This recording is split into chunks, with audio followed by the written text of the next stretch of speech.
Hi, ಈ ಗಾಡಿ ಹೊಡಿರೋದು ಬರೀ 15,000 ಚಿಲ್ಲರೆ ನೋಡಿ. ಎಕ್ಸ್ಪಲ್ಸ್ 4V 200 ಗಾಡಿ.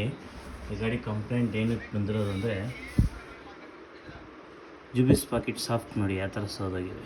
ಚೇಂಜ್ ಸ್ಪ್ರೈಟ್ ಹಾಕಕ್ಕೆ ಬಂದಿರೋದು ಇವರು, ಸೌಂಡ್ ಬರ್ತಿದೆ ಅಂತ.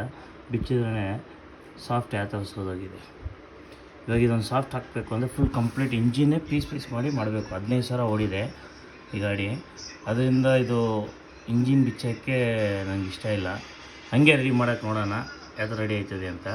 ಪ್ಲಸ್ ಎಲ್ಲೇ ಆಗಲಿ ಎಕ್ಸ್ಪಲ್ಸ್ ಯಾವುದೇ ಗಾಡಿ ಆಗಲಿ ಸ್ಪಾಕೆಟಿಂಗ್ ಬಿಚ್ಬಿಟ್ಟು ಇಲ್ಲಿ ಗ್ರೀಸಿಂಗ್ ಮಾಡಿ ಹಾಕಿ, ನಿಮಗೆ ಲೈಫ್ ಜಾಸ್ತಿ ಬರ್ತದೆ. ಆಮೇಲೆ ಥರ್ಡ್ ಗೇರಲ್ಲೇ ಫುಲ್ಲು ರ್ಯಾಶಾಗಿ ಓಡಿಸ್ಬಿಡಿ, ಆವಾಗಲೇ ಹೋಗೋದು. ಮೈನ್ ಇದೇನಾದರೂ ಗೇರ್ ಕೆಡುವಾಗ ನೀವು ಗೇರ್ ಕೊಡೋಲ್ಲ, ಹಂಗೆ ಓಡಿಸಿ ಇದು ಹೋಗೋದು.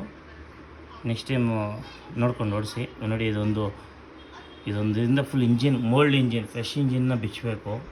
ಅದಕ್ಕೆ ಬೇಡ, ಹಂಗೆ ಟ್ರೈ ಮಾಡ್ತೀನಿ ಇದನ್ನು, ಹಂಗೆ ಮಿಲ್ಲಿಂಗ್ ಇದನ್ನು ಫುಲ್ ಫಿಲ್ ಮಾಡಿ ಕಟ್ ಮಾಡೋಕ್ಕೆ ಟ್ರೈ ಮಾಡ್ತೀನಿ. ಆಗಿಲ್ಲ ಅಂದರೆ ಫುಲ್ ಇಂಜಿನ್ ಬಿಚ್ಚಬೇಕು. ದಯವಿಟ್ಟು ನೆಕ್ಸ್ಟ್ ಟೈಮು ಯಾರೇ ಮೆಕ್ಯಾನಿಕ್ಕು ಯಾರೇ ಆಗಲಿ ಬಿಚ್ಚಿ ಗ್ರೀಸಿಂಗ್ ಮಾಡಿ.